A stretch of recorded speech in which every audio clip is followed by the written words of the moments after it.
Assalamualaikum warahmatullahi wabarakatuh. Jumpa lagi di channel Bapak. Kali ini pembelajaran kimia lanjutan dari sifat koligatif larutan. Melanjutkan pembelajaran yang kemarin. Kemarin kita sudah belajar tentang konsentrasi. Sekarang kita akan mempelajari tentang sifat koligatif larutan itu sendiri. Nah, sifat koligatif larutan yang akan kita pelajari yang pertama adalah penurunan tekanan uap atau delta P. Nah, sebelum kita mempelajari penurunan tekanan uap, kita pastikan dulu bahwa kita memahami apa itu tekanan uap. Nah, jadi apa itu tekanan uap? Ya, tekanan uap itu merupakan kecenderungan suatu cairan untuk menguap. Dan perlu diingat bahwa ketika cairan mudah menguap atau larutan mudah menguap, maka tekanan uapnya tinggi. Sementara ketika sulit menguap, maka tekanan uapnya rendah.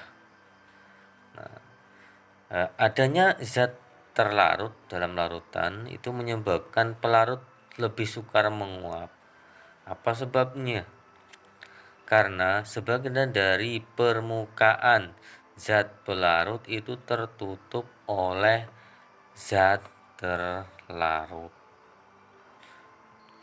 Jadi dapat disimpulkan bahwa tekanan uap larutan akan lebih kecil dari tekanan uap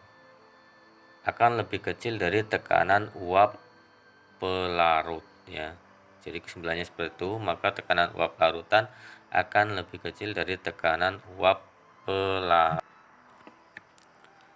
Karena tekanan uap larutan lebih kecil dari tekanan uap larut, maka dapat dituliskan dalam persamaan delta P sama dengan P0 dikurangi P, di mana delta P adalah penurunan tekanan uap larutan, P0 adalah tekanan uap jenuh larutan, P0 adalah tekanan uap jenuh pelarut, dan P adalah tekanan uap jenuh larutan ya. Jadi P adalah tekanan uap jenuh larutan.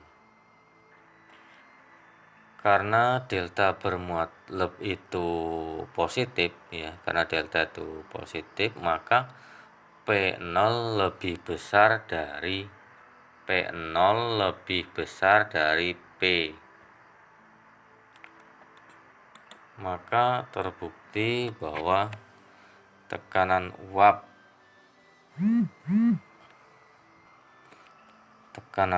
larutnya lebih besar dari tekanan uap larutan. Maka dikembangkan rumusnya menjadi delta P sama dengan P0 dikalikan XT.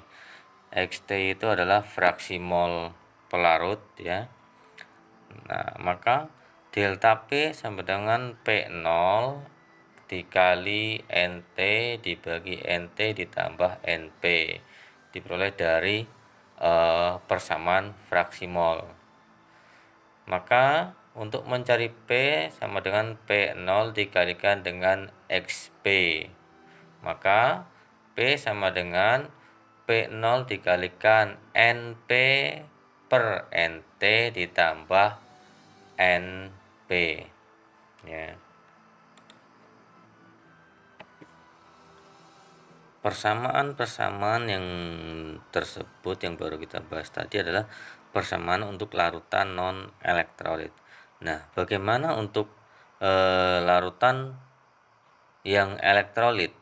Maka persamaan penurunan tekanan uapnya menjadi delta P sama dengan P0 dikali NT dikali I dibagi NT dikali I ditambah NP, dan P-nya menjadi P0 dikali NP dibagi NT dikali I ditambah NP ya. Jadi apa itu I? I adalah faktor Van Hoff, yaitu 1 ditambah N-1 dikali dengan 1 ditambah dengan N-1 dikali alfa.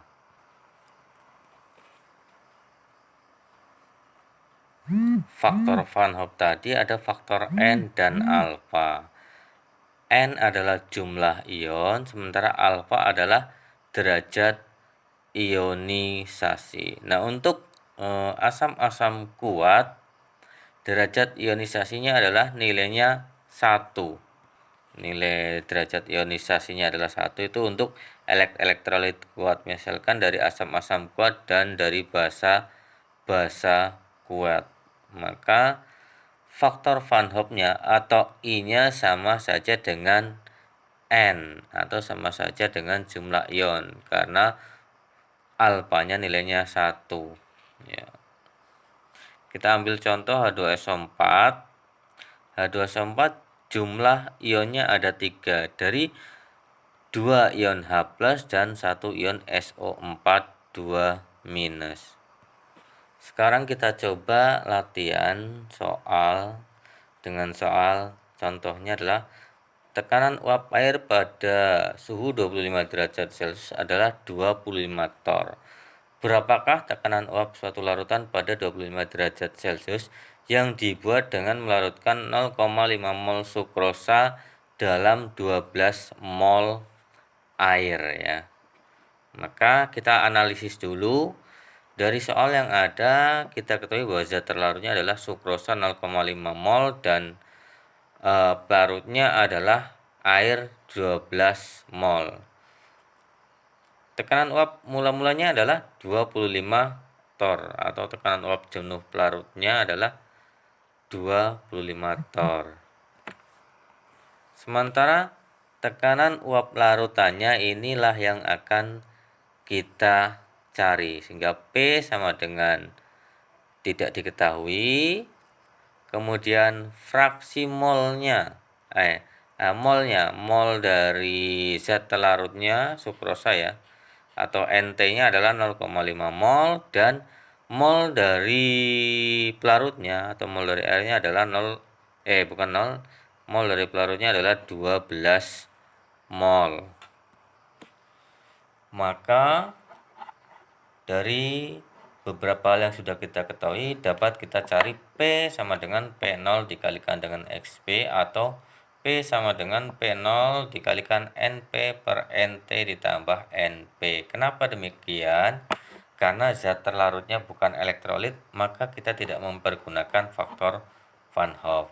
Maka berapa nilai P-nya? 25 dikali 12 dibagi 0,5 ditambah 12 sama dengan 25 kali 12 per 12,5. Hasilnya P adalah 24 torr. P adalah 24 torr. Baik, demikian tadi untuk pembelajaran penurunan tekanan uap. Silahkan kalian latihan dengan soal yang saya buat. Terima kasih. Jumpa lagi di pembelajaran sifat kualitatif yang berikutnya.